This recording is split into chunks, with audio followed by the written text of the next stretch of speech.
le cahier de la mort. Dans un monde parallèle, bien au-delà de notre réalité, vivent les dieux de la mort.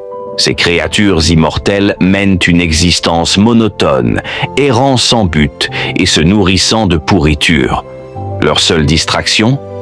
Utiliser leur cahier de la mort, un carnet maléfique capable d'ôter la vie à quiconque y est inscrit. Un jour, l'un d'eux, lassé de son quotidien sans saveur, décide de pimenter les choses. Il laisse tomber son cahier de la mort dans le monde des humains, curieux de voir quelle catastrophe cela pourrait engendrer. Dans un collège japonais, un étudiant nommé Light Yagami découvre le mystérieux cahier noir dans la cour de récréation. En l'ouvrant, il tombe sur des règles troublantes.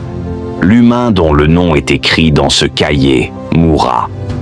Si la cause de la mort n'est pas précisée, la victime succombera à une crise cardiaque après 40 secondes. Le possesseur de ce cahier sera lié au dieu de la mort jusqu'à sa propre mort. Light, sceptique mais curieux, décide de tester le pouvoir du cahier. Il inscrit le nom d'un criminel, convaincu que rien ne se passera. Pourtant, 40 secondes plus tard, le criminel meurt subitement d'une crise cardiaque. C'est alors qu'apparaît Ryuk, le dieu de la mort, propriétaire du cahier. Il explique à Light que le cahier de la mort est désormais en sa possession et qu'il peut l'utiliser à sa guise. Rapidement, Light réalise l'étendue de son pouvoir. Il décide de devenir le juge suprême, éliminant les criminels pour construire un monde purifié du mal. Les médias commencent à remarquer la vague de décès inexpliqués et surnomment le mystérieux justicier Kira, inspiré du mot « killer ». Light embrasse ce rôle, se voyant comme un dieu sur Terre, déterminé à créer une société idéale où il régnera en maître. Cependant, ces morts soudaines attirent l'attention d'Interpol et d'un détective légendaire connu sous le nom de L. L est un enquêteur brillant, connu pour résoudre les affaires les plus complexes. Rapidement, il comprend que Kira ne tue pas au hasard et élabore des plans astucieux pour révéler son identité. Dans un coup de génie, elle diffuse un faux programme télévisé où il prétend interroger un criminel en direct. Light, confiant dans ses pouvoirs, écrit le nom de l'homme dans le cahier de la mort.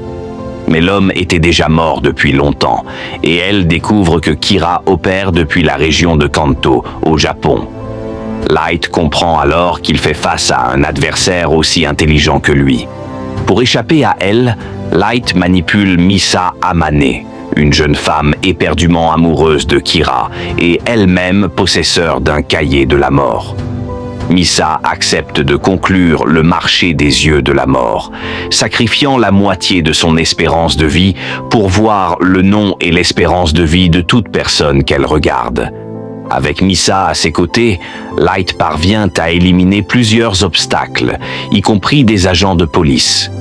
Leur collaboration semble imparable.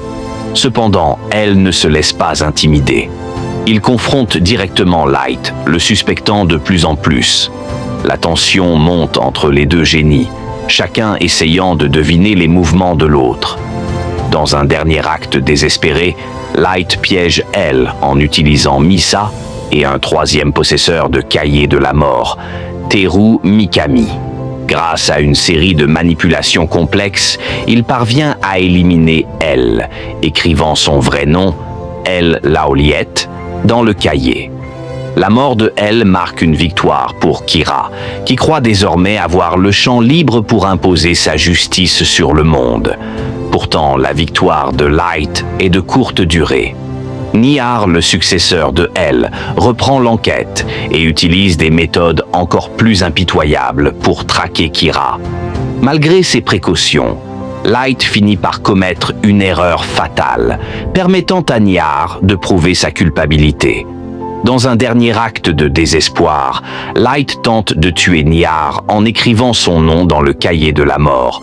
Mais il découvre que Ryuk a échangé le cahier avec un faux. Et soudain, un rire sinistre s'élève dans la pièce. c'est le dieu de la mort lui-même. Avec un sourire cruel, il sort son propre cahier de la mort et y inscrit un seul nom, Kira. Celui qui se croyait tout-puissant comprend trop tard qu'il a toujours été un simple jouet dans les mains du dieu de la mort. Son cœur s'arrête, son corps s'effondre. Alors que la vie le quitte, il entend une dernière phrase prononcée sur un ton moqueur. « Tu voulais jouer aux dieux, mais les vrais dieux ne partagent pas leur trône. » Quelques jours plus tard, dans une rue bondée, le cahier tombe des mains de Ryuk et est récupéré par un passant innocent. Et ainsi, le cycle de mort et de pouvoir continue, alimenté par la curiosité et la cupidité humaine. Le cahier de la mort, porteur de malédiction et de chaos, reste à jamais un jouet entre les mains des dieux de la mort.